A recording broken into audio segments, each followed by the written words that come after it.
step back. I'm a mad dad when I come down straight. I thought you were my beast, but you played me out. Now I'm mad as hell, and I'm full of doubt. Who you wanna roll with? Who you wanna roll with? Lefty, let's roll. Who you wanna roll with? Who you wanna roll with? Lefty, let's roll.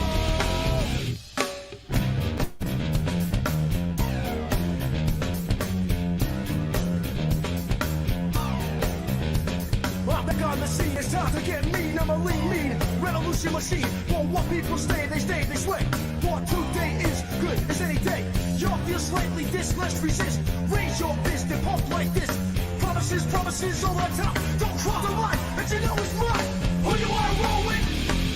Who you wanna roll with? Lefty, let's roll. Who you wanna roll with? Who you wanna roll with? Lefty, let's roll.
All right, happy Thursday, everybody.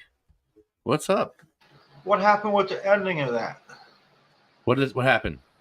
Didn't end the right way. It has a dun dun dun dun ending, and that kind of dribbled off. Jim was performing. Really? Yeah. I hit the button quickly on that one. Don't ever interrupt that intro, dude. Oh, that's the best part about your show. It's all downhill. It's all downhill from here. It is. It's fun. Well, it's less downhill now. If that was your plan, then you succeeded. Whatever you have to say will seem more. Well, it's about to get good because we have on the show tonight is Farmer Tom. So where's Farmer Tom from? California. California. So he grows weed legally out in California. Oh boy. He's like pretty well known. Like he's like a veteran with all of this stuff. So he's going to be really interesting. In fact, he called me a couple of minutes ago just to touch base and make sure we were on time. Cool. Which I was happy because last time we had two people that forgot, or Waxy Brown. That's right, Waxy Brown. He was busy. Yeah, I like it. If somebody bothers checking early, they're ready to go. Yeah, that was nice of him. It's not like, oh, holy shit, it's time. All right.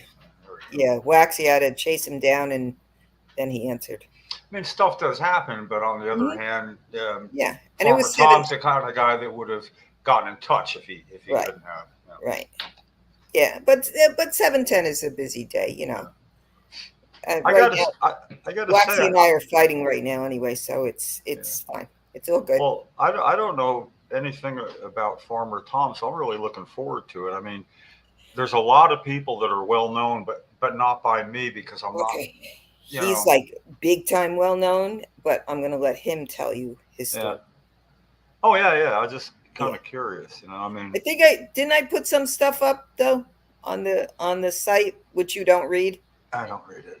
I mean, no, I do. I didn't You're read it. president of Sativa Cross. I'm a figurehead. I'm the one he throws under the bus if something goes wrong. They get rid of the president. No, Okay, you're a we'll spokesman. get rid of the president if you don't find us. No, we want you as our spokesman. We want you to speak for us. That's what it is. I want you driving the bus, not throwing you under the bus. We want you driving the bus. Big difference. You know That's what's really true. funny? Tonight you have a Grateful Dead shirt on, and do you remember when we went to a Patients at a Time conference in Jersey City? I think it was. Yeah, and everybody that saw the picture said, "Oh, is he from the Grateful Dead?" And I was like, "No, it's a Jim. He just looks that way." I happen to be a fan.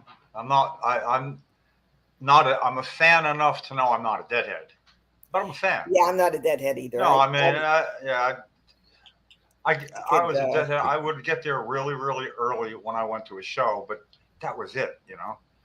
Yeah, they would get there 3 days early. Well, I mean, I would go as far as from Jersey City to Philadelphia and anywhere, you know. Like I missed Englishtown, but you know. Do you remember Roosevelt Stadium in Jersey City? Remember when they? I saw them. I forget. Are you old enough to remember that? Yes. Okay. Yeah, you know who they played with there. I saw them with the band. So we went from watching the band to the Dead. That was like one of the most pleasurable concerts, musically speaking, I've ever been to.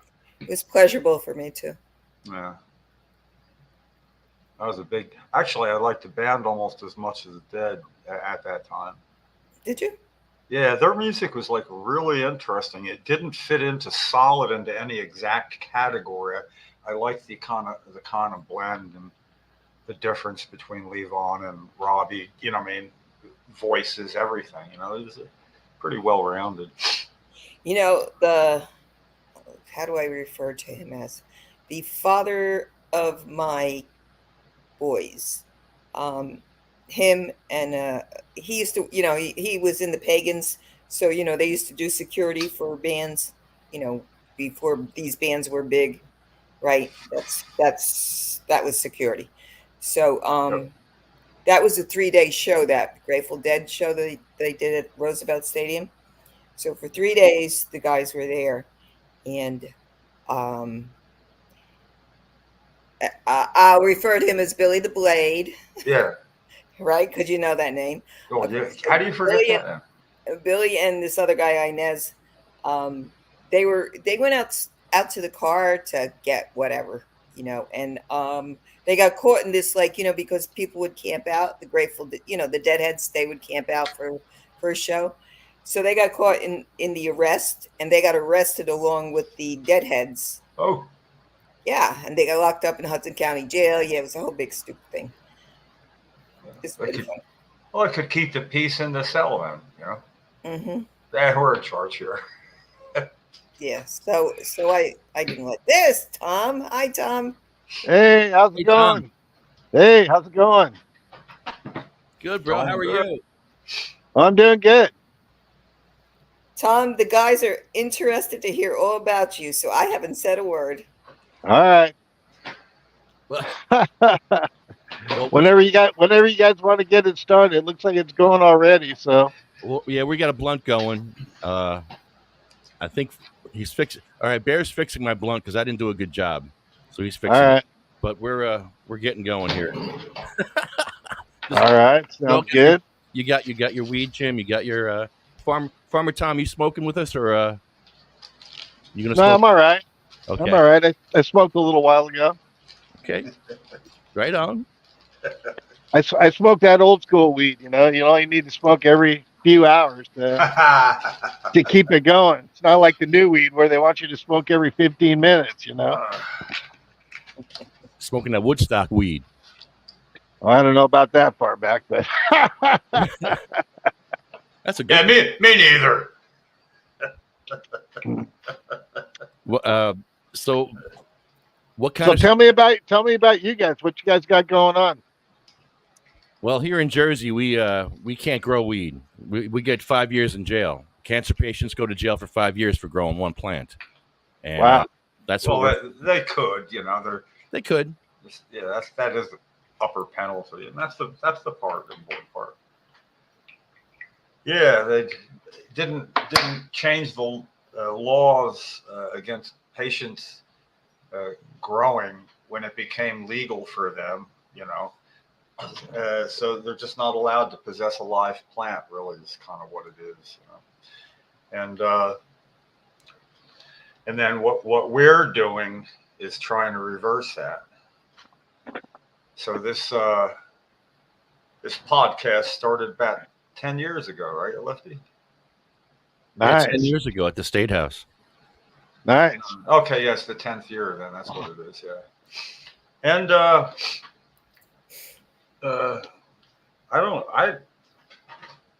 I'm sorry. Sad to say that I should know who you are, Farmer Tom, and I don't, because I've been involved myself since 1991, and then a lot at the state level, where I used to know everybody. Right. But now there's just a lot of people doing a lot of things, and maybe Well, I'm Jim, losing Tom is lot a of memory. federally vetted medical cannabis producer, processor, expert witness, featured on the Squawk Box, NBC News, PBS, NPR, UPI, AP, MJ Biz Daily, Leaf, Newswire, Ganjapreneur, and now Sativa Cross. Can add that to your resume, or not? Or not. Yeah. Oh, yeah. Sure. That should be up in the air till the end. You know? Yeah, you decide. Yeah, but hey, that's the thing about really not knowing somebody that I know you do have a reputation that precedes you, and I want to be in that group who knows about this. So appreciate your time to kind of walk us through things, and I'll try to keep my bad habit of interrupting somebody if I miss something. Like it's a calculus lesson. I don't want to miss one thing, and Right. I guess I can. I'll make notes. Yeah, if I have a question, you know. But Where do you want to start? How far back do you want to go? how about tell us something about where you are right now, and then bring us back to how it started and progressed. Eden, starting Eden. Eden. Okay. Wow, Okay. that's a long time ago. Okay. All right. Well, my name's Farmer Tom LAUERMAN. I'm a federally recognized medical cannabis producer processor. I was the first to educate any federal agencies on production and processing of cannabis here on my farm in 2015. We were the first federally funded study on cannabis production and processing. My SOPs are the foundation for all workplace health and safety standards in the cannabis industry. Currently, to this day, I'm the CDC NIOSH scientist go-to person for anything going on in the hemp and cannabis world. Right now, they've asked me to find a hemp processing facility that would mind working with them on collecting some dust samples. I think I'm speculating at this point, but I think it has to do with Lorna McMurray's death that I've been fairly involved with. Leaf Lee and me and my contacts from the CDC, worked on the workers resource page, like cannabis workers resource page, which is on Leafly right now. And yeah, so I've got a lot going on. I've done a lot. I'm on the board of directors of Cannabis Patients Northwest and the Coalition for Patients' Rights. Cannabis Patients Northwest is a local here in the Pacific Northwest. I live in Brush Prairie outside of Vancouver, Washington, across the river from Portland, Oregon. And we work on local and state issues. And then for patients' rights, and then the Coalition for Patients' Rights is a national group that I work for. I'm on the board of directors of those also. So right now, I built up a good brand along the way. A guy from Nike found me in 2012, early 13, asked me if I wanted to be the first guy to put his name and likeness on a cannabis product. So I agreed. A guy subsequently after that, a guy from an artist from Marvel Comics approached me. We did a whole line of cannabis trading cards. I've been in well, close to 50, at least 50 different publications, from video, news media, magazines. Um, I've been a keynote speaker at a few events. I've been a speaker at many events. And yeah, now I'm looking for licensees for my brand uh, across the nation. I've got a good brand with a good reputation. We own all of our own artwork, and we own all of our IP, which me and my family um, have been working really hard to do. We turned down plenty early offers because I listened to the people around me, and everybody said it was going to be a race to the bottom and don't get in yet because you're going to you don't want to waste your chance, you know. So I'm still out there, a free, I'm open to collaborations, and I'm open to licensing deals, and I'm open to opportunities. That's amazing that you care about the patients, because here in New Jersey, we're off the radar. We have dispensaries opening up without wheelchair access. We have no home grow. We have no price caps. We have no insurance coverage. But the thing that really gets me is the no wheelchair access to dispensaries. I mean, they built this industry in here in New Jersey on the backs of sick, dying, and disabled people, under the guise of medical cannabis. Is no, they weren't after medical cannabis. They were after the $1 billion that they're going to make this year on recreational cannabis, and all the cancer patients, they're forgotten about. We can't even get a hearing on home grow. They won't even talk to us. Oh, It's same, horrible. yeah, same in Washington where I live. I'm a medical patient, and have been since the mid '90s. And yeah, they do the same thing. It's all about follow the money. I mean, it's pretty typical politics. It's all about follow the money and how much money are you gonna make for me, and that's public. That's the government and the private sector. Whichever way you want to do it, it's all about how much money can you make for me and how fast can you make it. Like right Yep. now, Washington State is on track to make $1.2 billion in taxes this year. And you all know Washington State's the kind of the go-to. Everybody wants to be like Washington State because Washington State con- continually makes the most money on cannabis taxes in the United States. So, and being the first one, along with Colorado, we kind of set the stage up for it. And I did a lot of work back then. I work with the media a lot, as you can tell. And I did a lot with Como News, the NBC station out of Seattle. And through them, during the legislature was making up their minds about concentrates, they were going to put everything into brownies and edibles and not have concentrates open because they didn't. You really have to educate officials. They really don't know anything. So I took the opportunity. Matt Markovich from Como News, who I'd worked with on many other editorial pieces and video pieces during the rise of cannabis, called me up and said, "Would you do an open blast?" And I thought, wow, this is a really good opportunity because the legislators making up their minds right now. How can I maximize this bit of video that they're going to do on concentrate? So I thought about it. I called them back. I said, yeah, we'll do it. I'll do it, Matt. But I want to bring in all the top guys in the industry. And I want to give you a full 3 hour symposium on everything concentrates because all the legislator really knows right now here on the West Coast in 2014 is that people are blowing themselves up and houses are catching on fire and it's rampant all over the place. So their thought is, well, we'll just make it illegal to it. And we were all, look, if you don't regulate in taxes, it's under $100 to get a glass tube, can of butane, propane or butane, get a, coffee filter, zip tied, some Pyrex, and they could be making their own, which causes the explosions because BHO, butane, puddles on the ground, any kind of spark will set it on fire and blow the place up. So back then we were seeing a lot of that.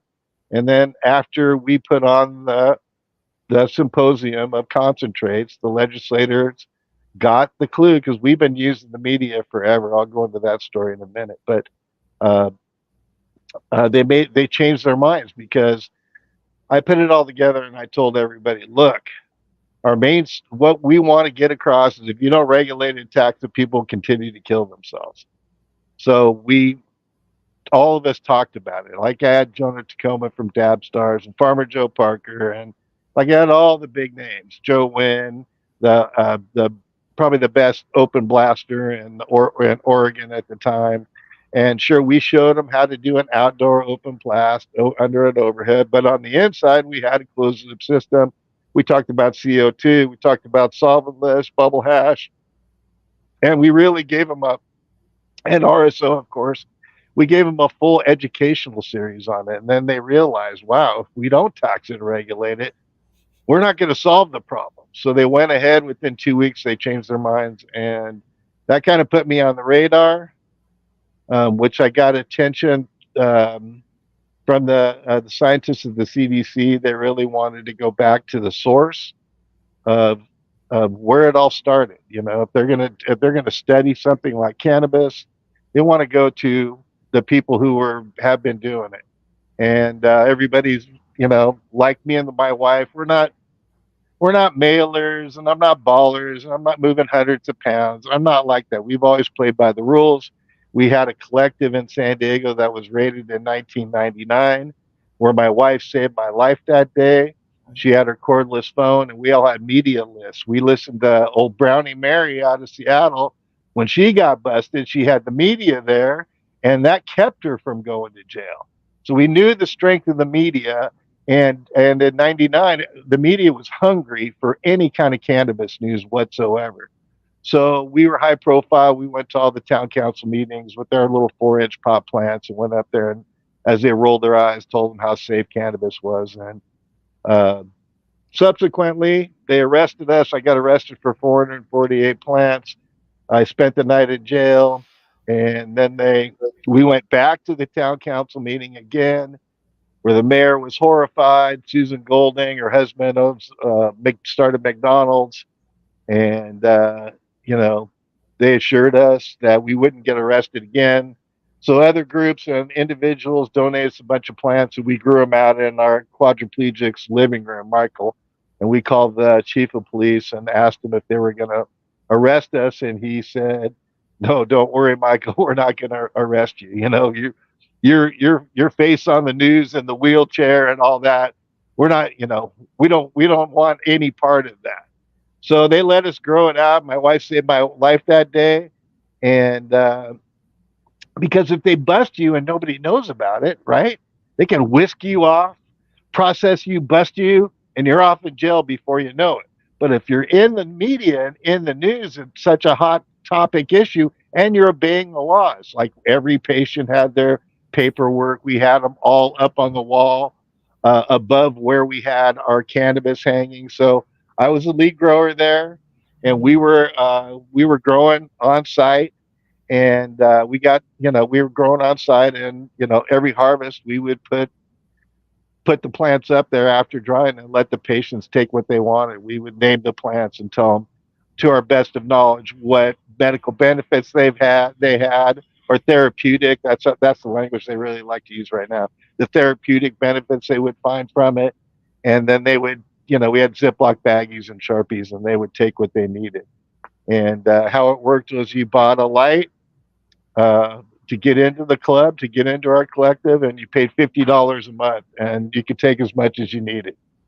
And we usually had we had stuff ready to go all the time because we were in a continuous growth cycle. Tom, didn't you live in California for a while? Yeah, San Diego. This is where all this happened. Yeah, this has all happened in San Diego. We were in Hillcrest in the middle of the gay community. We had AIDS patients, quadriplegics, elderly senior citizens with glaucoma and arthritis. We had the gamut. We had 20 patients when they raided us. So that kind of boomeranged me into the spotlight, where at that point I could, talk on stages, really take my advocacy and really put it out there and move the plant forward for the patients. And I'm still, as you can tell by being on the board of directors of these patients groups, patients are still my main thing. And when so 2015 is when the feds came to my farm. I got on the phone with 10 agents from the CDC, and I asked them, well, so where are you getting your info? And they said, oh, we're getting it from YouTube. And I said, well, that's really not fair to our industry. How about if you come out before you do the study during harvest? Why don't you come out before in August, and I'll set up a tour to all these facilities that I'll be able to talk them into, displaying what's going on.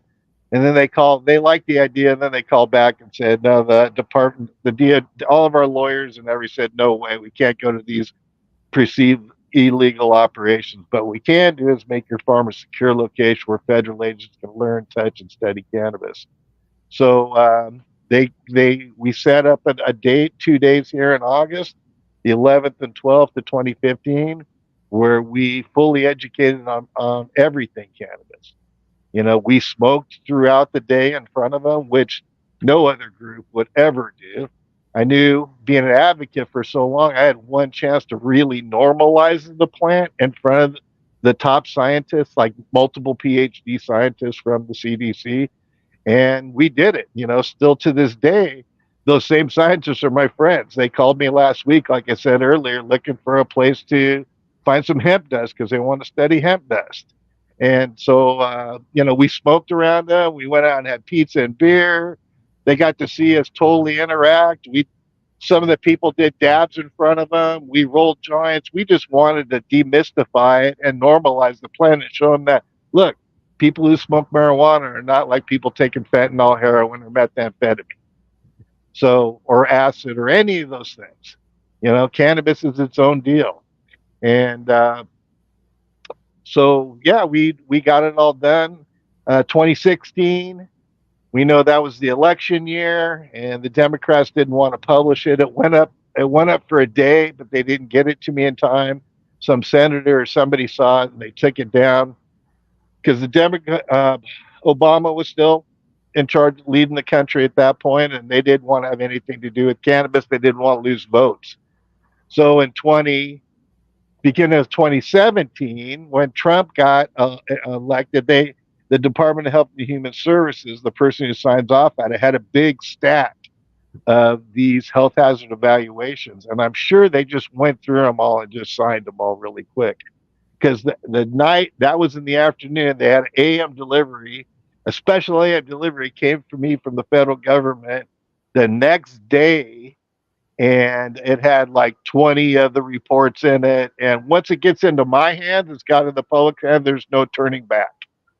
So that's kind of, it's been a wild ride. We also got the federal government to use the word cannabis instead of marijuana, which was huge at that time. We're going, look, you guys are the top scientists in the world. You guys show everybody how it's done. It would be a shame if you had to use the word marijuana when you should use the correct vernacular of cannabis.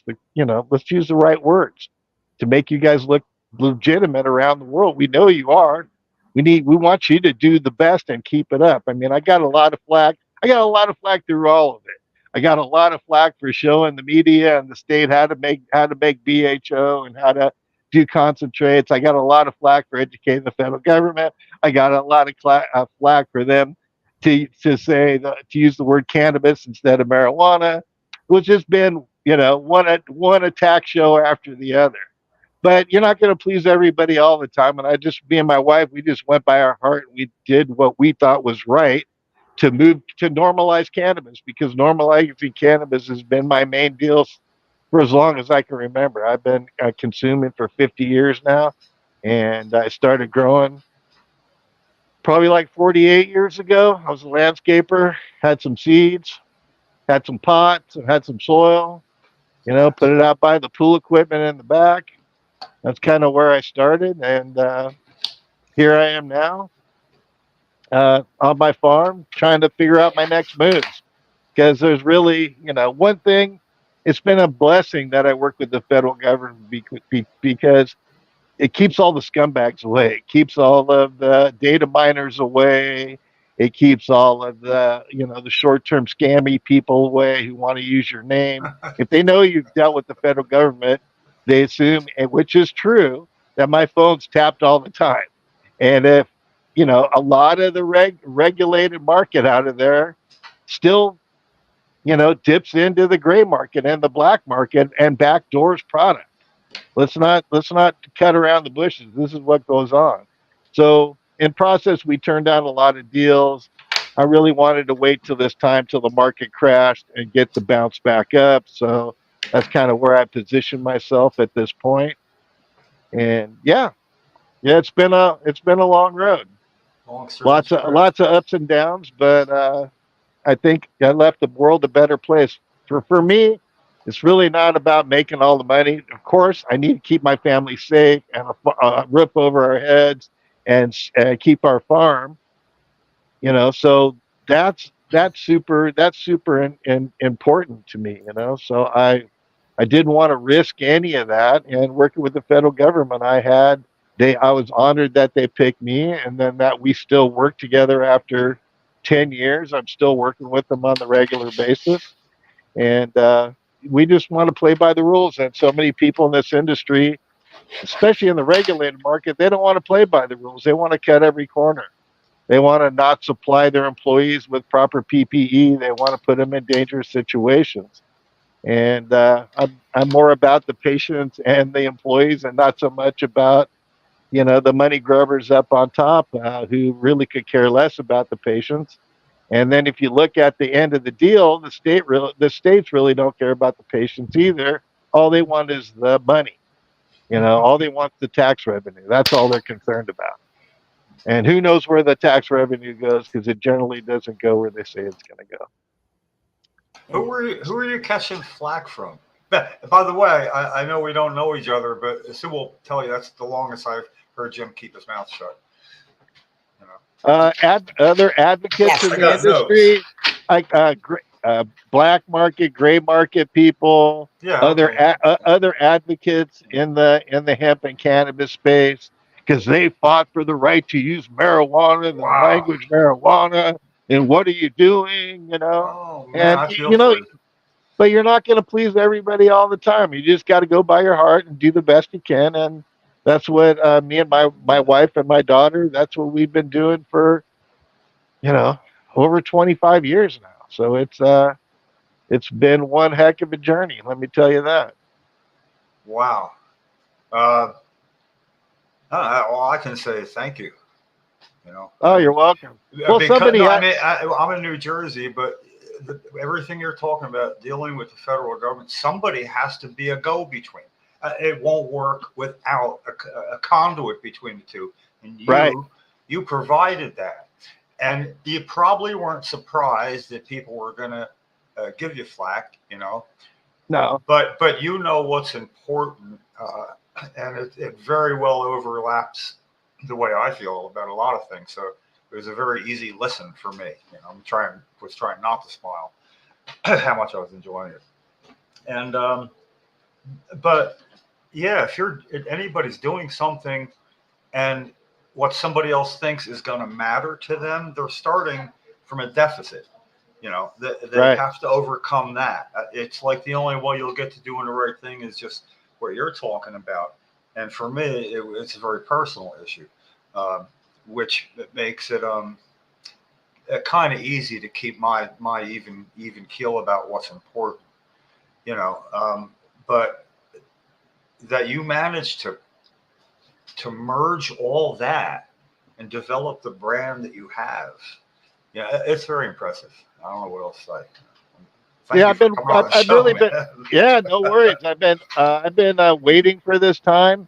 Schedule 3 is coming around the corner, and that's what I kind of been gearing up for. I mean, I can definitely lead any group or any new pharmaceutical group that wants to get into the space.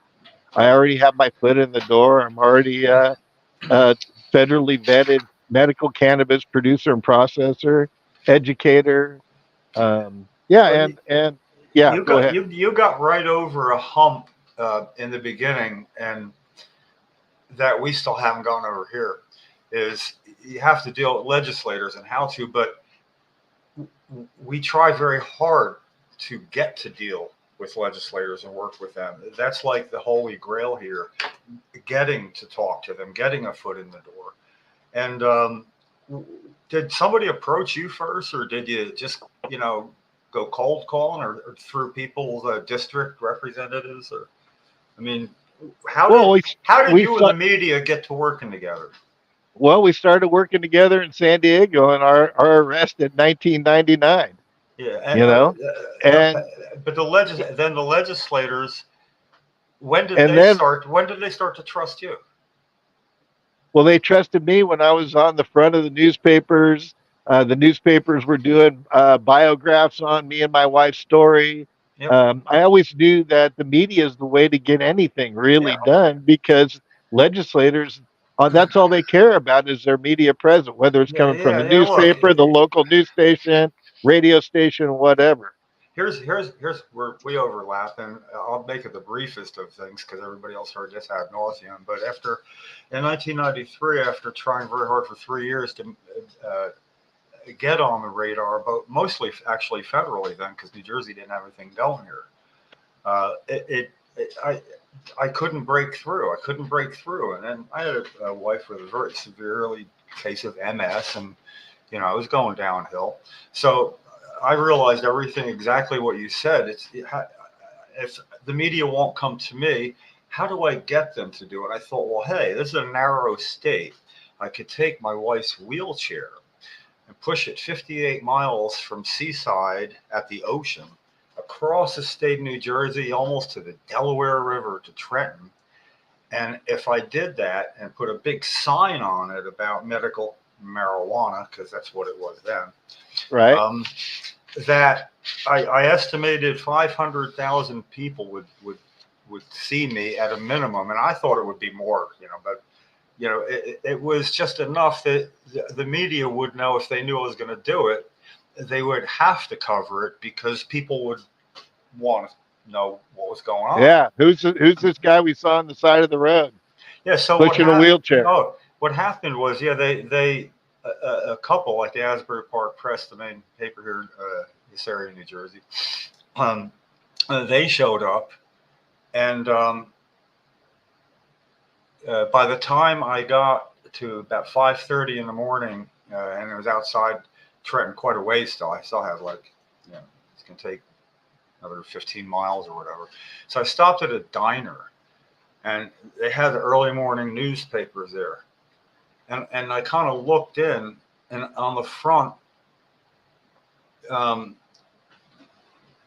think the picture was me going over the bridge. So it's kind of like you see my ass end going over the bridge or whatever, Right. And it's 5 in the morning, and I saw a policeman who'd stopped me at the diner, wanted to know what I was doing like a few hours earlier.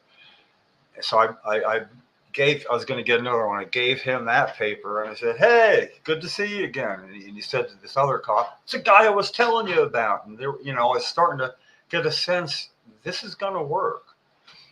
So yeah, after all that time, when I finally got there, there was a couple of, it looked like three TV stations there, and some reporters and stuff. And I was like, solid. Okay, that's cool. And then I was really tired talking to my brother. I said, "Oh man, you watch them. I'm going to yank their chain." Because when I showed up, they'd been waiting. There were no cell phones. They were there for like an hour. The media doesn't sit around or wait for an hour, but they had to. So when they were lumbering out and getting their equipment together, I walked over, sat on the steps, reached for my shoe, and said, "These blisters are going to be awful." To my brother, they literally ran up to get pictures of my feet. Now, in that moment, I spent 3 years trying to get them interested, and all it took was to have blisters on my feet they could take pictures of. I mean, it blew my mind how true that was. And then as soon as that happened, I was able to start working with legislators then, because everybody kind of knew about that at the time. So I found a kind of a parallel nature to my experience, and yeah, it sounds similar for sure. Yeah, it's It's And the it's a long yeah, road. We well, were lucky and fortunate here in Washington that we were the first two states and that it wasn't California. I was super yep, fortunate that it wasn't California or any other big state because then the spotlight would be on them. We were lucky that it was just Colorado and us. So we had NB like all the news stations. I was on Yahoo News. I mean, like I've been. We did the first outdoor cannabis tours in the world. We really pushed the button on all this stuff to get it out there and really normalize it. And as far as when the feds came, we purposely smoked in front of them because if they would have went to a recreational farm or another farm, I don't think anybody would have smoked in front of them. hmm. You know, they would have just been too terrified. But I'd already been arrested. I've already went through the mill. I've already been, you know, I've been in this a long time. So I wasn't afraid, and I knew I had my window and my chance, and we definitely took that chance. And now the CDC just said that cannabis has medicinal value, and Yep. I contribute that to my work there because these scientists that were at my farm two different times are part of the scientists from the CDC. So you know they're all getting together saying, "What should we do?" You know, Biden wants to us to reschedule cannabis. What are we going to do? So they got all their data together and said, "Okay, yeah, we recommend Schedule 3, and there are medicinal benefits." That's freaking. As far as I'm concerned, I mean, I've done a lot of work. You know, first getting him to use the word cannabis in a federal study, you know, smoke in front of them, and then eventually the same scientists being a part of the group that actually recommends that it's Schedule 3.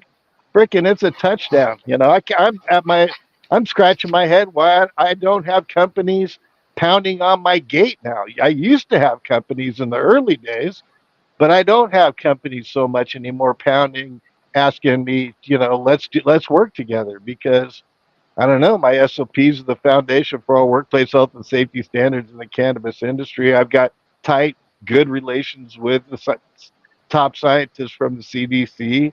I own all my artwork. We own all of our IP, all of our artwork, all of our SOPs. I've never taken any money from anybody, and we're in the perfect position. So, you know, hopefully this podcast reaches some people who can go, wow, hey, look, Farmer Tom did the work, and man, we would be happy to bring him on our team because after all these years, we're still struggling and starving out here. You know, we play by the rules. We're the one playing by the rules, but we're the ones starving, That, you know, right? that was And then what. the criminals who have some capital behind them, they can go on with their business. You know what I mean? And I don't know. It's for me and my family and where we stand. It's it's it's tragic. Well, maybe you know, you're the kind of person that, you know, you're going to do what's right for patients, and you do things for the right reasons. You're not following the money. Do you think maybe some people are not approaching you now because they know that, and maybe they're a little less patient oriented and need to make money and whatever, you know? Uh, it's it Well, they're just like I said earlier. Most of these people that are in the business now, they're playing both sides of the deal. You know, they grow endless amounts of weed.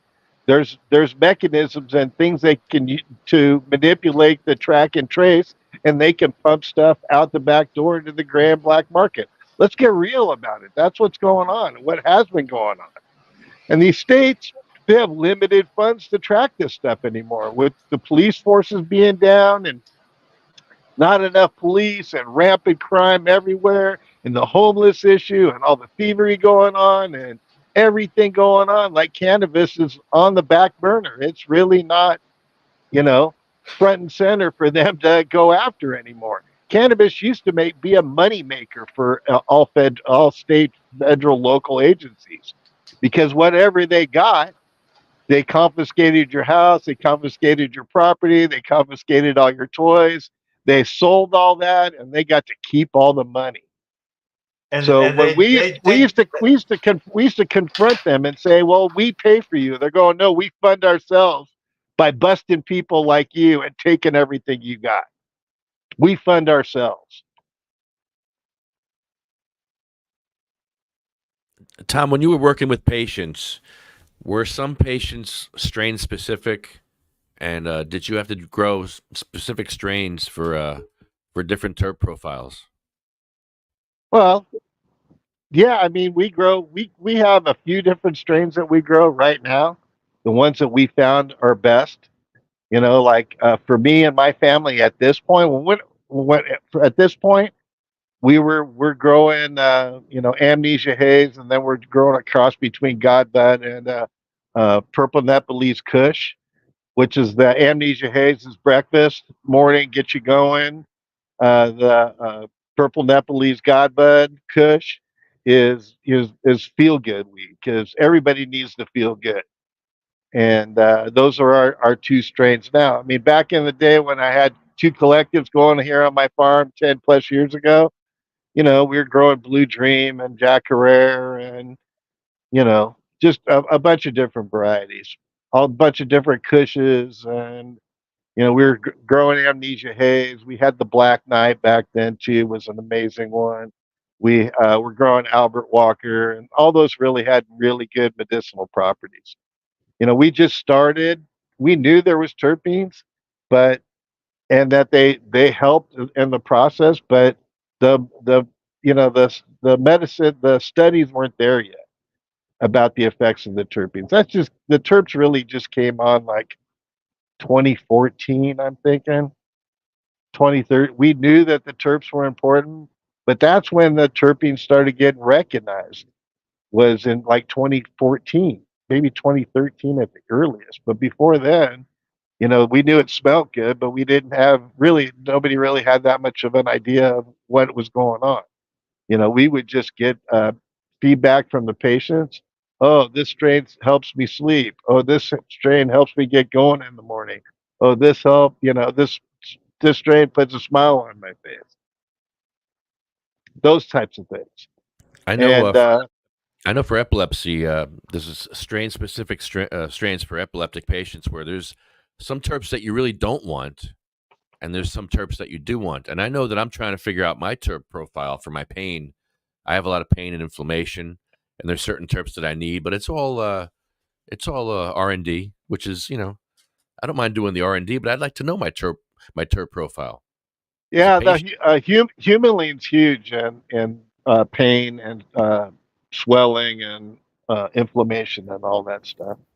And Mercy. also, to put it out there, I've got a huge library of old original genetics for all the cannabinoids and terpene profiles and flavonoids. I've got hundreds of different varieties. So just kind of putting the word out there. Not only do I come with federal recognition, but I also come with a genetic library that is pretty powerful. It's a good baseline. It's not like today where everything's just grown for terps and high THC. And then, of course, they want to grow weed that any kind of business, they want to grow weed that you smoke 15 minutes later, you want to smoke again, like crack. You know, the more you smoke, the more you're going to have to buy, the more money goes into their pockets. Get the idea? I mean, that's basic business, American capitalism 101. How do we get, it's not enough that they buy it every day and they use it every day. No, we got to have them using it like as many times a day as possible, because we deserve to fill our pockets and be rich, and really not care about the patients. That's why they pay for test results, and that's why they cheat. That's why they do everything. It's a sad state we're in right now, where everything's so money driven, and they're really not looking at the overall effects. It's all, and the people that are praised are all people who have lots of money. Everybody worships the guy with the most money. It doesn't matter how he got it. You can insert any billionaire out there. It doesn't no matter how they got it. They worship at the feet, because, and then everybody's tiptoe around the tulips because, hey, they can, there may be a possibility that this guy may throw me a fucking scrap off his table. So the people don't say anything about it. They're not putting down the rich guys because they want, fuck, if anything, we just want to, fuck, if we had a scrap of $1 billion, fuck, we could be comfortable and take care of our families and live just a comfortable life, being able to pay your bills and be able to have a farm and, just be able to exist. Tom, what's your opinion about some of the research studies that are going on? And you know, now there's the big blow up about what they're coining as cannabis use disorder. Do you have any opinion about that? Do you have anything to say? Because I do, but I'd like to hear from you. Well, what's that? They say people are addicted to cannabis. Yeah, yeah. That's Now, the that's yeah, the yeah. that's the base of it. It's in the DSM-5 criteria. So Okay. so if say like, the kid down the block is in a state that it's not legal, right? And he gets arrested and he says, well, I have a problem, I use cannabis all the time, right? So then the police will say, oh, okay, or the judge will say, okay, so then you can cop a plea, and we'll get you into rehab. And then here we go with that whole money cycle going on, Right. rehab. If the kid is 18 or old enough to, apply for disability, then we get to collect disability again. And I have a real problem with that, and Oh as a yeah. nurse, and I've been a nurse for 45 years, I've been around the block a few times now. So I disagree with this, and I know that there's a lot of nurses that I do work with within the network, and then I don't get paid for what I do, but that's beside the point. But they believe this. They believe this, and I'm sorry, I don't. I don't. I've been around too long, and I've worked in too many high profile areas to really recognize that as what are you people talking about, And but I think it's like you said about, like, about the greed, about, okay, so let's make some weed that, they got to smoke it every 15 minutes or what have you, so yeah, maybe that does sound like a little screwed up, like, okay, so somebody's smoking weed every 15 minutes, like you said, like crack. Okay. But the whole thing about cannabis is it's not addictive, you know. No, no doubt. All use is medicinal. I mean, I first started smoking when I was 12 years old, in San Diego, and my dad was on several medications, and I swore that I would never go on the medications.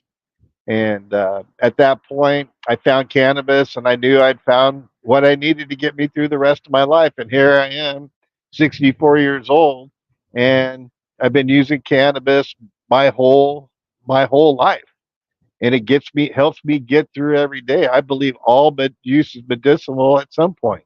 People need to sleep. People need to eat. People need to feel better. People need to take their mind off of whatever ailment or everything. People need to calm their mind down. Like, the combination between the different cannabinoids and the different terpene profiles. And now we're looking at flavonoids and all the different things all add to that, and everybody has a different needs it for a different use. So there's not really one fix for at all. Which they tried with Marinol. They synthesized Marinol. As we all know, Marinol doesn't work. It's the entourage effect. It's the symphony effect. Basically saying we need all these things in here, and then just think of the endless combinations that would be out there, right? Endless combinations. First of all, I don't think the CDC really wanted to deal with it. I know the DEA, they really don't, and the pharmaceuticals don't want to deal with it because they're all bought into uh, petrochemical medicines out there, and have been for over 100 years now. Now all the pharmaceutical companies. My mom was a doctor and a surgeon. They used to send my mom endless stuff: silver sets, china sets, crystal sets. If you'll we'll pay for you guys to go to XYZ. You know, Lake Tahoe, where we're going to have a convention, and we'll pay for your hotels, and if you'll push our drugs for us. So, and that's the way it's set up. It's all really anything. It's all about follow the money. At the end of the day, you can look at any issue and say, "Fuck, money's behind the problem of that issue." If we could take the money out of it and do the proper work and do the proper, and these pharmaceutical companies are really, they don't want to do the work. They don't want to do the hard work. They want to push these chemicals out there that have endless side effects. You could die, but you could grow your hair. You know, if you take our pill, you may be able to grow your hair, but you can also die. Diarrhea, you know, like It's the way they list, say it too, like diarrhea, nausea, right? Hey, I'm the one that says, hey, listen, no matter how they say it, if they're going to say it like that, they ought to have a sound effect that says otherwise, because there are, Look at what diarrhea. they're doing with Ozempic now. I mean, that's a diabetic drug. Hey, and there is bootleg out there, and you know what, and not for nothing, but is Ozempic face, though. What about that? Wait a minute. Just let me finish what I was saying, Jim. Thank you. There's there's these spas that are up around here, and the one spa advertises they have a semi-glutathione, and that's an Ozempic or a Wegovy, and it's bootleg. And so what the pharmaceutical companies are charging patients are like $1,000 a month. And first of all, it shouldn't be used for what they're using it for. They shouldn't be using it for weight loss unless that patient has other comorbidities to go along with it. Otherwise, go to Weight Right. Watchers. Right. However, you have these boutiques that are selling it for like $50 like a bottle that'll last them for like a whole month. They inject themselves for $50, and here we go. We're gonna cycle into like the long COVID stuff. The freaks, something, the thinning of the herd. I don't know what else to call it, but it's crazy and it's criminal. And it really breaks my heart to see that happen, because people are falling for it. And because the vanity of our culture is, well, probably, I don't know about other countries, really. I can't say that. But our culture, the vanity is out of control. Oh yeah. And that might be easy for somebody like me to say, because I don't need it. Would I like to? Yeah, I'd like to drop 20 pounds, but I'm not taking that poison. No, heck no. No. I'll deal with my munchies. Have you heard of Ozempic face? Ozempic, yeah, that's from. It's a long face. Your face. That's because they lose weight at such a fast speed. Yeah. It's like anybody else. Like you. But I don't hear that on the disclaimer as diarrhea, nausea, and long face. I mean, in the Ozempic commercial, I never hear about the possibility of your face looking more. Yeah, but it's pretty much well, out there. I think they should include that with the diarrhea and nausea warning. Jim, it's because they lose weight at such a remarkable speed. But they don't know that they might get long face because they're not being told. That's my point. Ozempic, if I got long face, I'd sue them suckers because they never told me I could. I heard everything else, I didn't mind the diarrhea, but the long face, look at John Goodman. Tom, can you tell me more about the first time you smoked weed? Like, is there a story behind the first time you ever smoked weed? Oh yeah, I was in Coronado at the Coronado Shores, the high rises next to the Hotel Del. I was 12 years old. I was sitting by the pool. We were all sitting by the pool swimming, and my buddy came up and said, "Yeah, my brother, they're going to go up to the top of the 15-story building and go into the air conditioning duct, and they're going to smoke some marijuana. Would you like to go?" And they're going to have some tequila too. I really wasn't too interested in the alcohol part, but I was like, oh, for sure. So if you've been to San Diego, Coronado's a little island out there, and 15 stories up, you got quite a view. So I smoked some weed, and I felt great. I knew this minute that I smoked it that I had found what I was looking for. They would pass the tequila bottle around. I would just fake like I was drinking it, putting it up to my lips because I was really enjoying the cannabis thing. And then when we were leaving, coming out of the air conditioning room on the top of the building, I could see all the way into Mexico, the Coronado Islands, La Jolla, like all in San Diego. And at that, that moment was a life changing moment for me. I knew that I'd found what I wanted, and the world was my oyster, and I was going to do everything I can to normalize the plan and normalize it for medical patients because I was desperately looking for something at a young age that could control my anxiety and help with my depression and just everything. And they wanted to put me on all these pills, but I was smart enough to answer all the questions right. Where they couldn't put me on any pills or couldn't put me on any medications. And I knew I would figure it out. And once I figured it out, cannabis was my deal. I bought a Folgers coffee can. So back in the day, a can was literally a Folger coffee can. A lid was how much you could put on the plastic lid of the Folger coffee can, right? That was the first lid. So it was a can, a lid. So I bought a whole can of weed, took out all the stems and seeds, took a pack of zigzag rolling papers and rolled it all up because I knew that if I had rolling papers and I knew how to roll, man, everywhere I went, if people had marijuana, if I had papers and I could roll, man, I was in on that session, right? So it made it more available for me. So from that point on, I was figuring out ways to get it.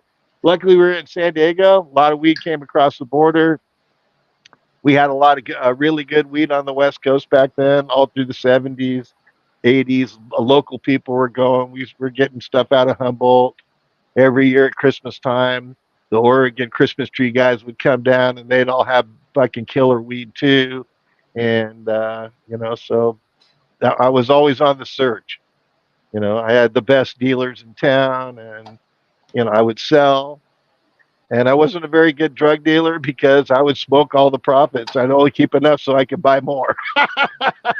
And that's the kind of way I've always been. It's all about, been for me, it's all been about medicine. All use is medicinal as far as I'm concerned, because people are looking for an escape. They want to sleep well. They want to take their mind off their stressful job. Cannabis does all these things. So it's been a wild ride. I'll have to say, no doubt about it. That's a great first story. So on a serious note, you talked before about True Leave. What are they doing to help the workers that are getting Well, dust? I'm not acknowledging. I don't want True Leaf coming after me. They already don't like me very much, anyways. But what my work with Leafly and the C and the and the scientists from the CDC has done, it's given the employees or the workers a place to go. They know if three employees come together and they say they're working in dangerous situations, all they have to do was a phone number was provided on the page. You can go to it right now. I mean, go to Leafly, put cannabis workers workplace cannabis workers rights page or health and safety page. And all if you go to it now, if you're on your computer, go take a look at it. But it gives a list of all the state and local agencies and the big companies, multi-state operators. They want to pretend like, oh, it's a new business. There are no standards. We can do whatever we want. We're just trying to feel out the waters. And now, from what I understand, a lot of these big multi-state operators have piles of complaints against them because they know everybody wants to work in the cannabis industry. It's easy to get any kind of people to work there. So they can treat them really horribly, put them in dangerous situations. And the turnover is really easy because there's a huge pool of people who want to be perceived as some sort of pioneer in the industry, want to get into the cannabis industry. So it's a mess out there. I'm looking on Leafly. What was the page on Leafly? That was Cannabis Workers Resource page. Ah, okay. Let me search for that. Okay. It should come up. And while he's doing that, when you were talking about Schedule 3, it occurred to me that I had neglected to mention it till now, that what I'm really looking forward to with that is I've always known it, but I've experienced it with a catastrophic injury to my feet with pain. The opiates were necessary. And I found afterwards that even with the extreme pain, the amount necessary was almost infinitesimal, almost like just a little bit of opiate to set off the cannabis. And but it works in synergy. And now when it's Schedule 3, it's deemed by the definition of the schedule that it's safer than all of the pharmaceuticals in Schedule 2. Now, since it works in synergy with opiates, if a person's never used opiates, I mean, going through their life and now something like that happens, and they should, in my opinion, be able to try cannabis first to see how that works, just because it's safer. But always, I mean, you should always say, well, we're going to have to prescribe an opiate for you, but you're also allowed to have cannabis, and you might want to see if a little bit of that would lower the amount of opiate you need. And I mean, if we have any goal of reducing opiate use, it would start with cannabis first and add opiates to it, not the other way around. So if cannabis isn't working, then try opiates. I mean, if it's not an emergency. And I'm really going to enjoy that when that happens in New Jersey, because it does make sense and it doesn't make anybody money. And like you say, I mean, if you want somebody to change something, money is certainly get you in the door. On the other hand, that's what we the do. only thing that's the only thing that's driving anything right now is money. Yeah. I just heard today that the the farm bill that has the new hemp regulations for Delta 9 and the other different cannabinoids. I'm not a fan of D8, but all the other minor cannabinoids is being kicked down the road. It's not going to be done this year. So that's and that's a way better model because they're already federally regulated. They all have to do GMP practices. They have to have GMP facilities. They're fully regulated by the government. And I think we should switch away from the money making way they're doing it now and take up the hemp model, because basically in the 2018 Farm Bill they legalized cannabis. Delta 9, which is in all of regular cannabis, it's a workaround, like and cannabis people are used to workarounds. If you've been in as long as I have, everything they're always throwing some new law at you, and you got to figure the workaround and how you're going to get around that law to continue to do what you're doing. Distribute cannabis, get it to your patients, whatever. There's a workaround for everything. So that's an interesting thing that just happened today, and not many people know about it. It doesn't look like they're going to get the Farm Bill, which kicks it down the road to 2025. So that just keeps it open for longer. So I'm interested in that. But back to Schedule 3, I think it's going to be like ketamine and Viagra and all those things, where they're going to have pharmaceutical companies are going to pick up on it. They're gonna go, make your call. We have doctors standing by right now to give you your prescription. You can get it mailed to your house. Discreet, privacy. Nobody will know you're getting it. Call today.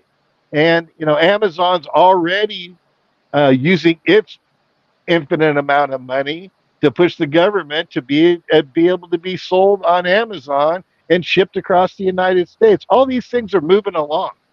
They're not telling anybody, but they're moving along. These things are in the works. So it's going to be like Viagra. It's going to be like any ketamine. It's going to be like, and these are all Scheduled 3 drugs. You're going to need a doctor's permission.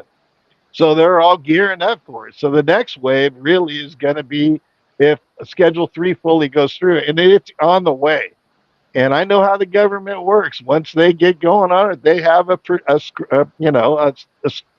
set of things that they do.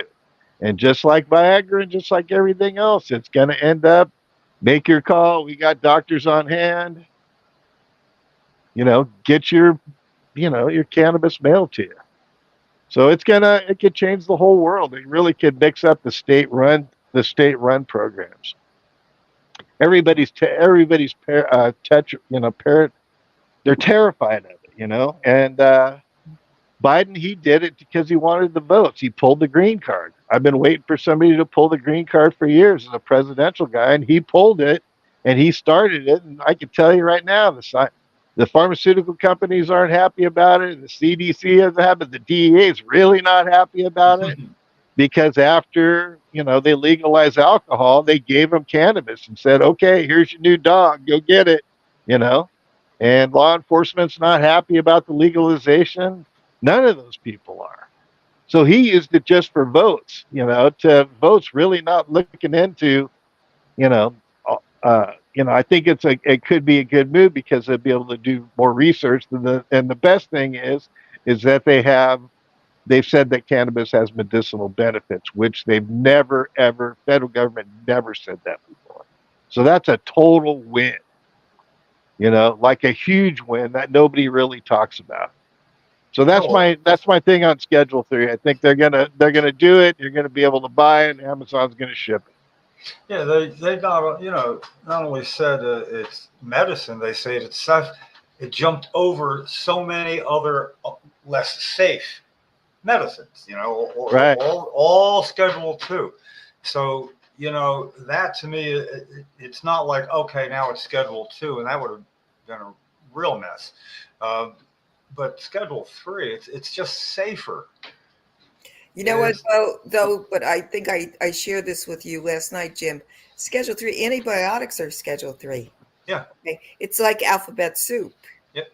So it's really, there's really no rhyme or reason to if you really look at how the DEA does the scheduling, other than when they stuck, they did that on a whim with Schedule 1, heroin, LSD, they're not the same things, and Yeah. Me being a professional and also, studying a lot of this shit, and come on, man, I've been doing things since I was a kid too. So it's like, none of it makes sense. They have ketamine as a Schedule 3. Ketamine is a anesthetic. It should not be in the same category as an antibiotic or as cannabis, or I don't know, anything else that's in there, They have Xanax in there. You know how hard it is to withdraw from Xanax?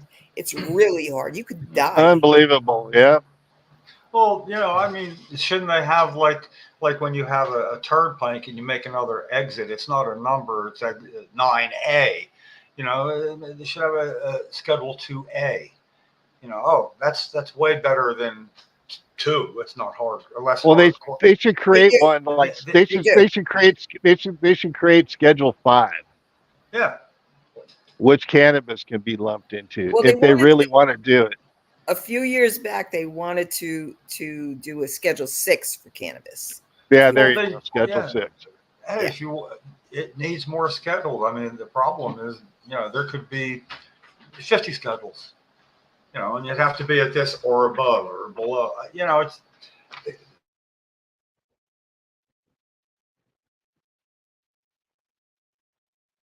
Okay, everybody just from to be able to say, well, it's in the same schedule with antibiotics. I would venture to say that there's very few people alive that haven't not taken all their antibiotics, and somebody else says, "Hey, do you here?" Yeah, of course. I mean, that's happened. Is there a person alive that hasn't done that? So anyway, yeah, I'd rather cannabis be compared with an antibiotic than than ketamine. Than ketamine. Yeah. But I want to deschedule it. Just make it like tomatoes, so I can sell it on my farm stand. A lot of my tomatoes and basils, and have a little bag of cannabis, but they want to make money off it. See, everything's about money. Everything's about follow the money. If I could sell like tomatoes on my farm stand, then the government, the state governments wouldn't make any money. And, So if somebody it's all wanted to, about money. Let's follow if the some, money. if somebody wanted to convince you that jumping over Schedule 3 and holding out for descheduling and not even trying to get Schedule 3, or even, in my mind, worse yet. Well, that's not going to happen. But there's a pressure in the area that's like, well, you want to make a solid attempt at it, and at descheduling. And my huge worry is the DEA would say, yes, let's consider that first. So we're sure, oh, yeah, another 10 years to consider that. No, I want it Schedule 3 like right away, where it's less dangerous, and it should come before all other drugs, not after. Our first law was actually said it didn't last. I had to change the language, that you had to try all other remedies first. My God, you had to fail at all sorts of other remedies. Yeah, but that was the mindset, and that we haven't.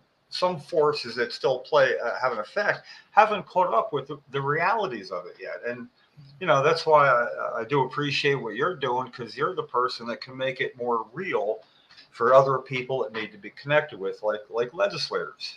So because they really do not know what's going on, and no, you really have to educate everybody on the normalization side of the plan.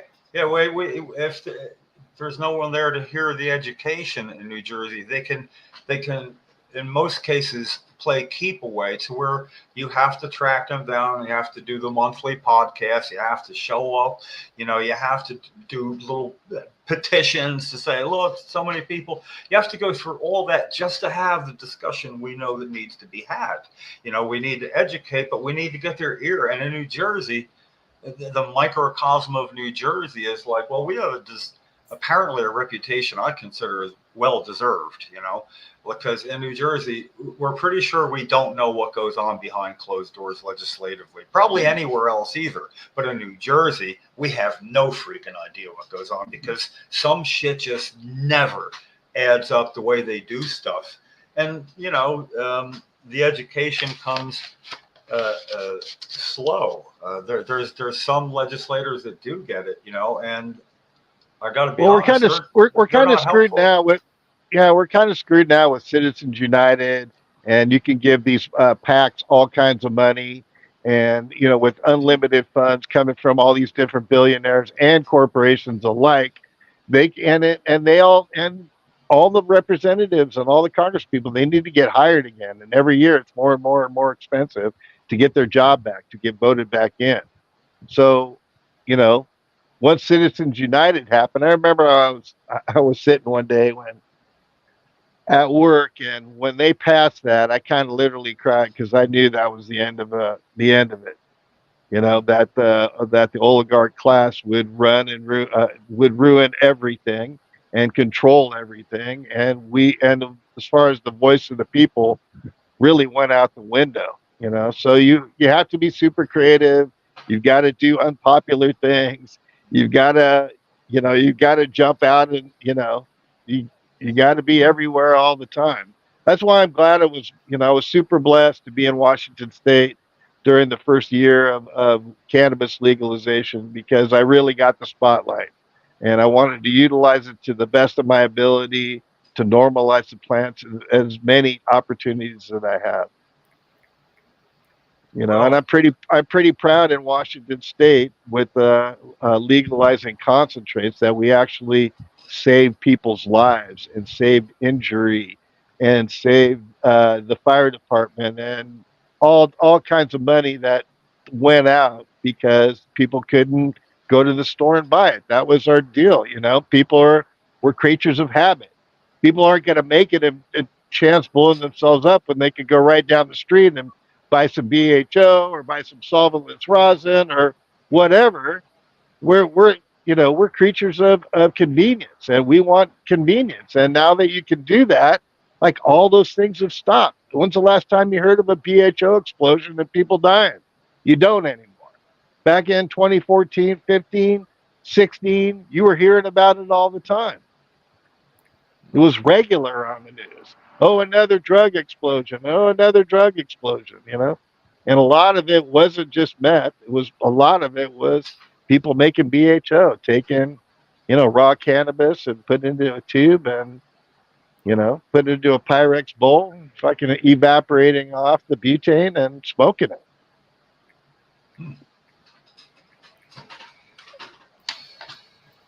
Tom, I got a fun Sure, question. go ahead. Here it comes. What's your favorite? Here comes that question. What's your favorite munchie food? My favorite munchie food. Everybody gets asked this, Tom. All right, let's see. Munchie food. Well, I don't know. It's seasonal for me here on the farm. So now cherries are in harvest, and I've been eating bags, literally almost a pound a day of cherries. So, for me on a farm here in Washington State, we've got cherries coming on. We have cherries just finishing up now, and the blackberries are coming on, and my plums are coming on now, and my figs will be here in the next month. And then we have large apple harvest, and I pack up bags of apples so I can eat apples all during the winter, and I pack up huge bags of it's fruit for me. It's fruit that is locally picked and harvested either on my farms or the farms around me. Blueberries, all those kinds of things. Blueberries are just coming on right now. I get them from Gladys around the corner. She's been growing them for like 40 years. Sweetest old lady ever. And she grows the most amazing blueberries. And it's so important to eat local too.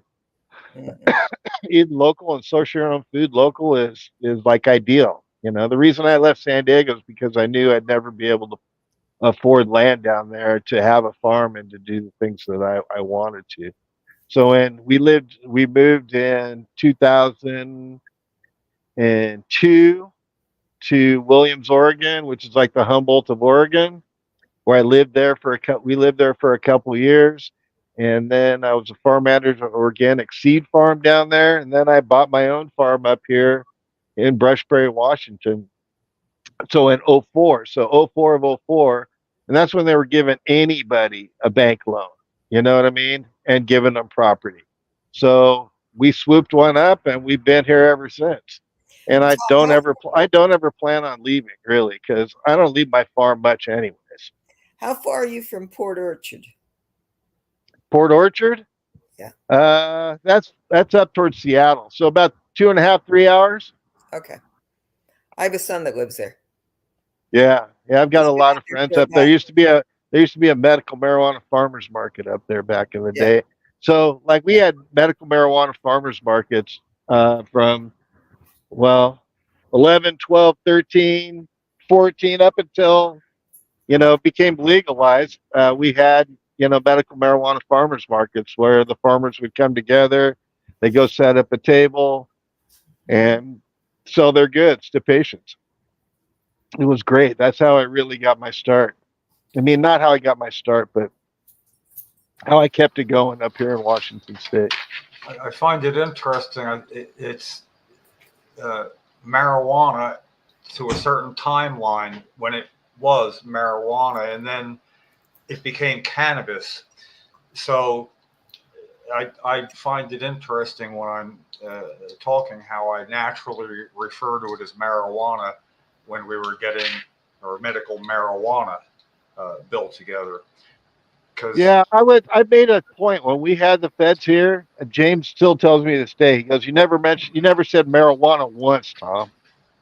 Once out of all the years I've known you and we've been working together, you never said the word marijuana once.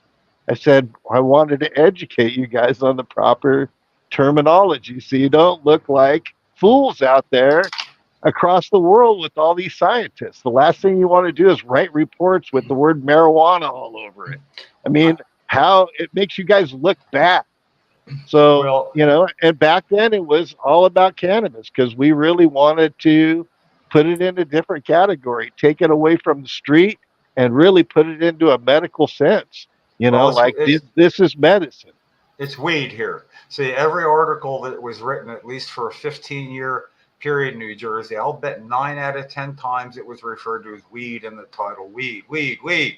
An unwanted plant, weed.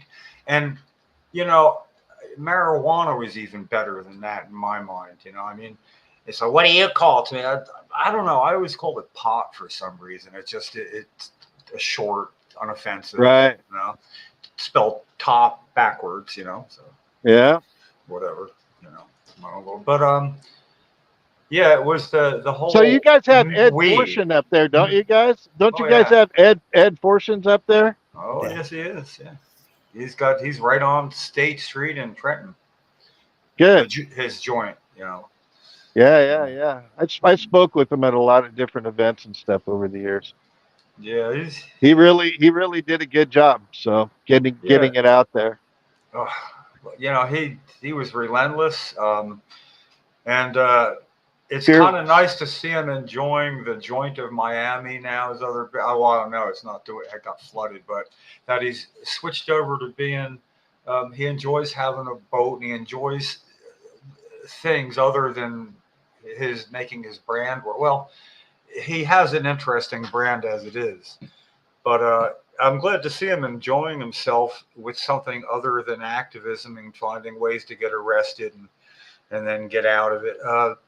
It's nice to see the end of it. It doesn't always end like in the movies where hey, they're dead or in jail. Nah, it came out the other end pretty good. And you know what is he? He's about 54, 55, something like that. I don't know how. He's got lots of. It's a great time of life, you know.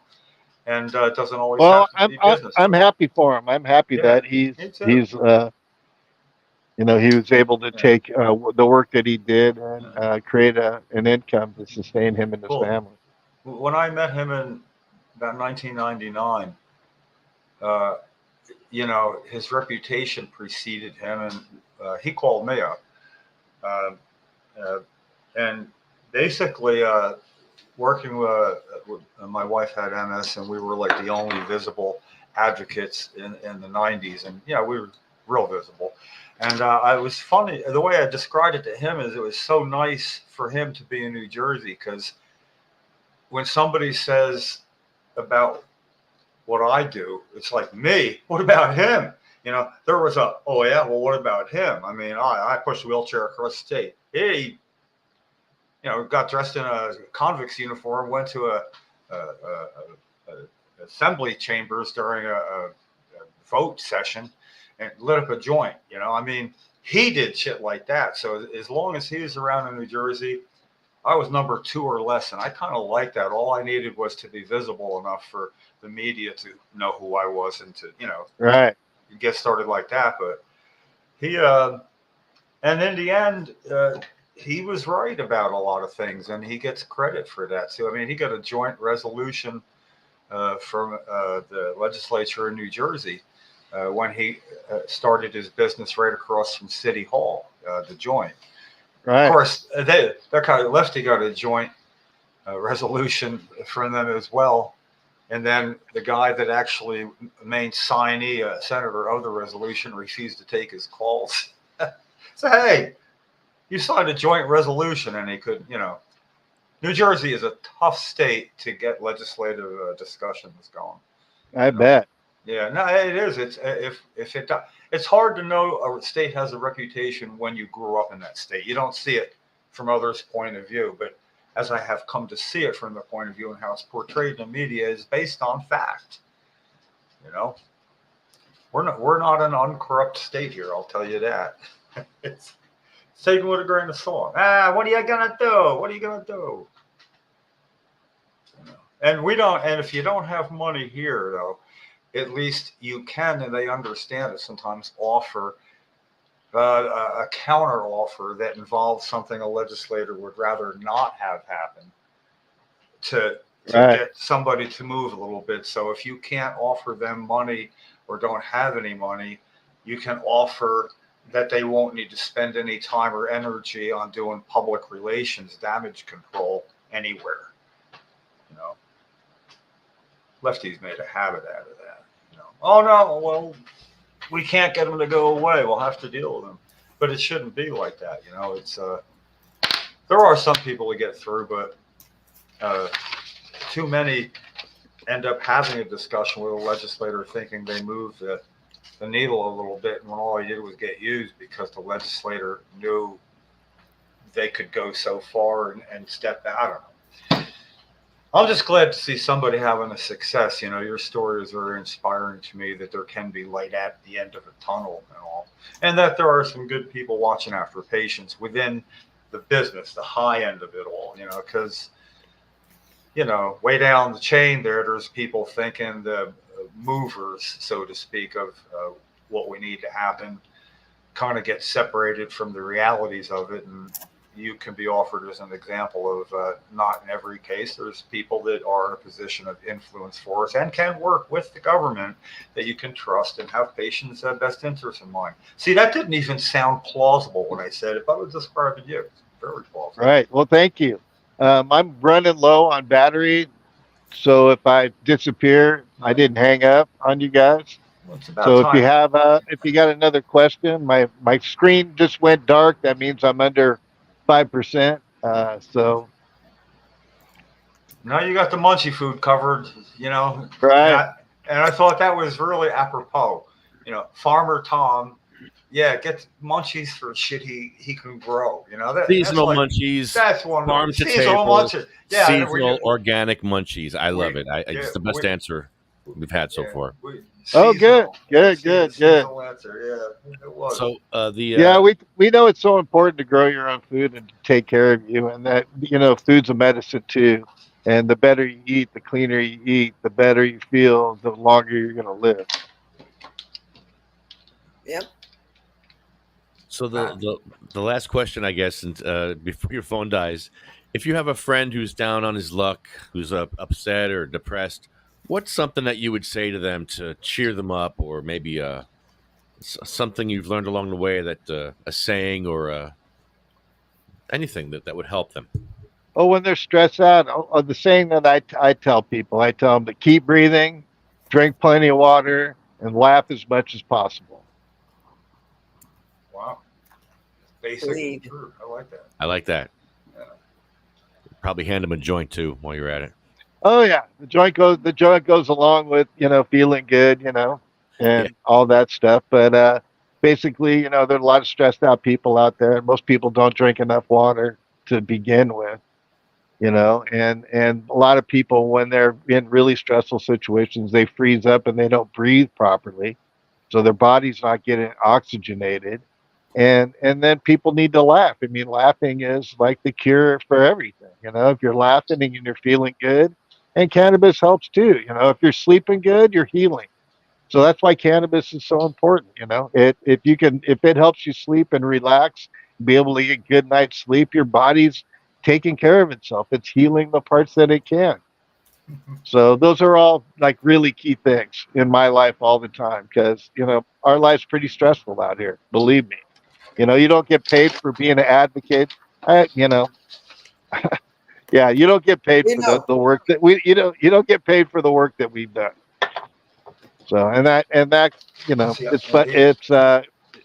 would think you get to be 60 that there would be something out there to help the OGs out that actually brought the legislation to the table to make sure you have access. And now millions of people across the country, hundreds of millions of people across the country, have access to cannabis and are able to feel better because the plant's available. Activism is expensive. Do you got a website or something that people can reach you at? Yeah, Farmer Tom Organics, and it's basically a resume for me. It tells all the work. It shows all the federal documents. I've taught college classes. I've taught the federal government. I have a school called Hemp Farming Academy. I do I do consulting, although that's really slowed down in the last ever since COVID. It kind of just. I kind of saw when he went sideways. Yeah, that the audio was next because he's sideways. That's interesting. What happened there? That was good. That was amazing. That was wow. Yeah.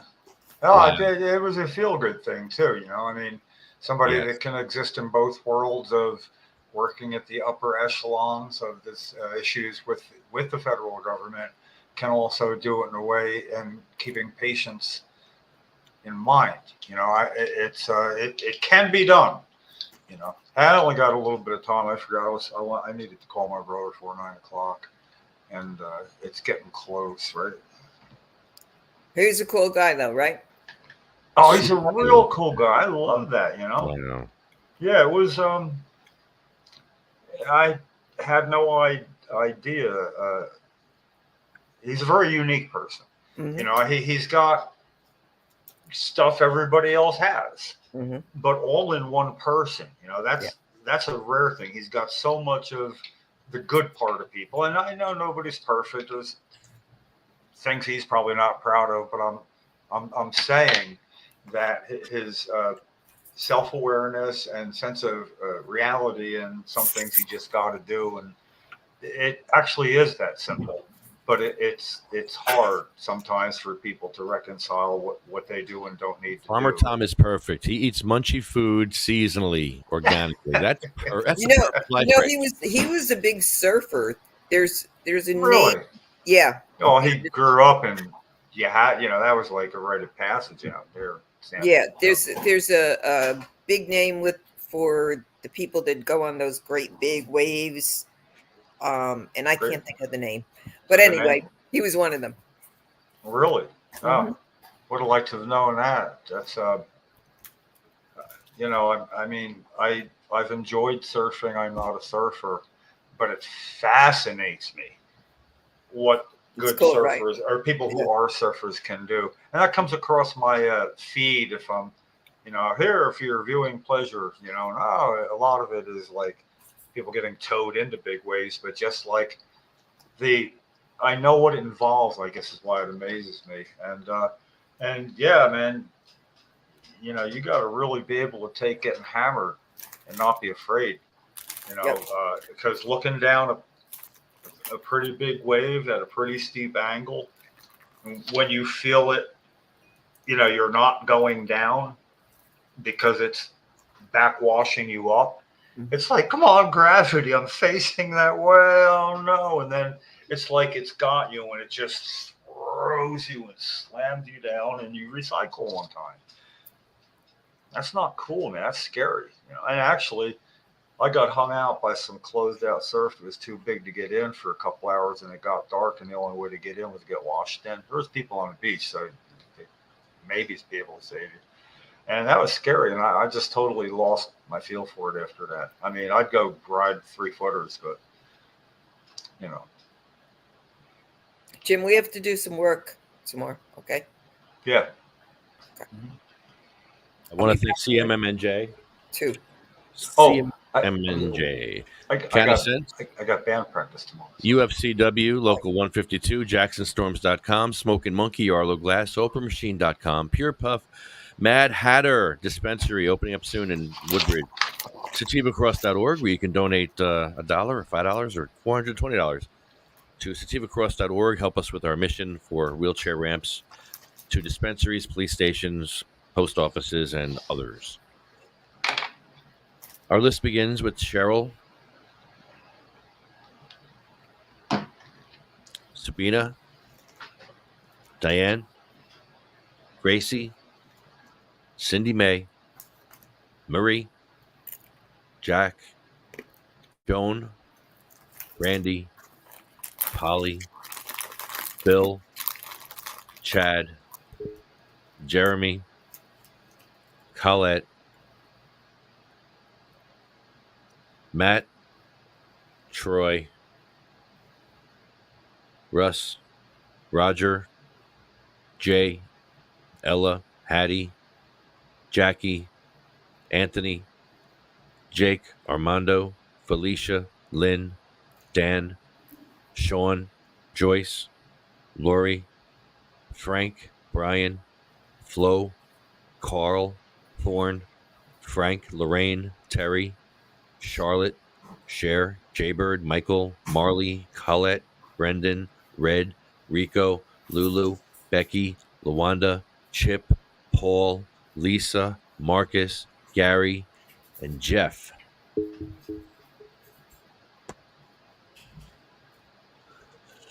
It hurt hearing Gary's name. But it's supposed to.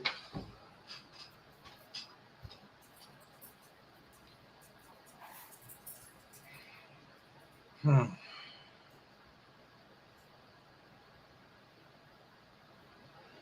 lot of pain on that list. I can't pause for a second, and then sometimes I go through the list slowly, and I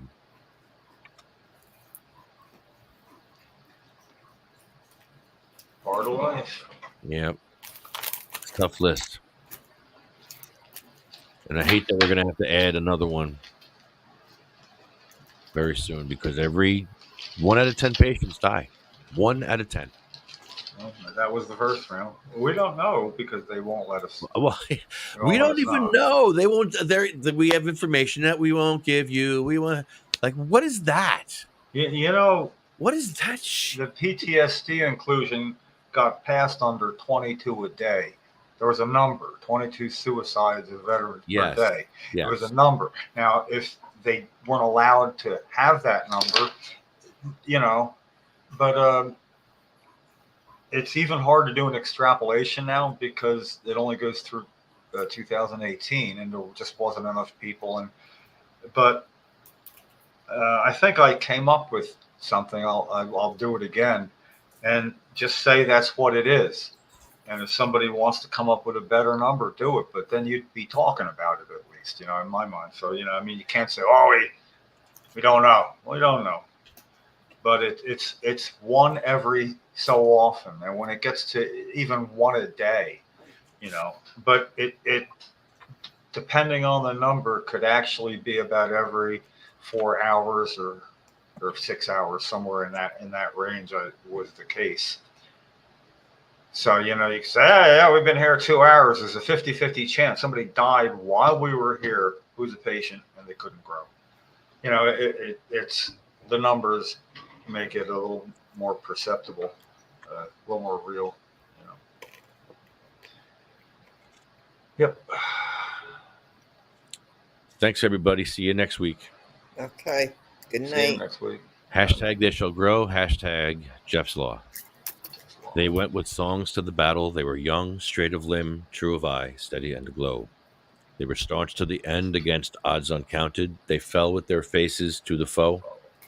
They shall grow not old as we that are left grow old. Age shall not weary them, nor the years condemn. At the going down of the sun, and in the morning, we will remember that. Awesome. Sue, how about 10 o'clock? I'll have time to talk for a little bit and still get off. Okay. Okay, you're gonna call me? Call me. See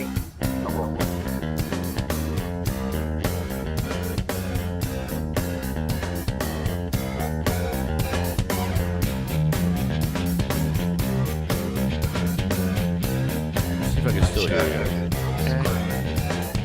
Please do it. I'm gonna get mine. Go through the crime. If you can't do the time, don't tell me how you all been down. When you smile in my face, when you play me like a clown, it's your fool, bitch. So just step back. I'm mad that when I come down straight, I thought you were my piece, but you played me out. Now I'm mad as hell, and I'm full of doubt. Who you wanna roll with? Who you wanna roll with? Lefty, let's roll. Who you wanna roll with? Who you wanna roll with? Lefty, let's roll.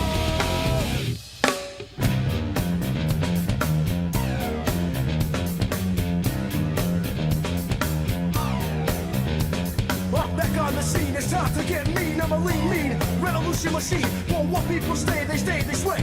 War today is good as any day. Y'all feel slightly dis, let's resist. Raise your fist and pump like this. Promises over the top. Don't cross the line, but you know it's mine. Who you wanna roll with? Who you wanna roll with? Lefty, let's roll. Who you wanna roll with? Who you wanna roll with?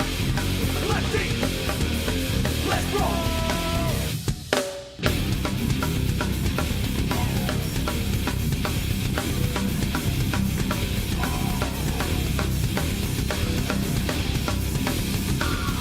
Thursday.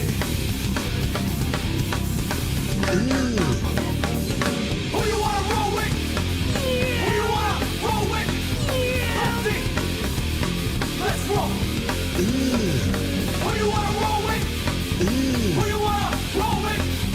Let's see. Let's roll.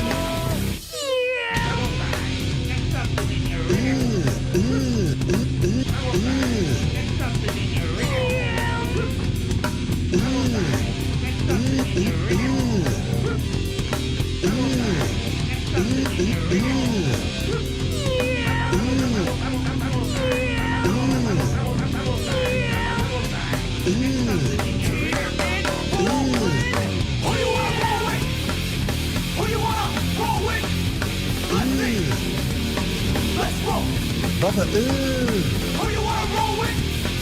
Who you wanna roll with? Let's see. Let's roll. brother, Who you wanna roll with? Who you What's wanna that? roll with? Who you wanna roll with? Who you wanna roll with? Who you wanna What's roll that, with? brother? Who you wanna roll with? Who you wanna roll with? Who you wanna roll with? Who you wanna roll with? Who you wanna roll with? Who you wanna roll with? Who you wanna roll with? Who you wanna roll with? brother, Who you wanna roll with? brother, what's that?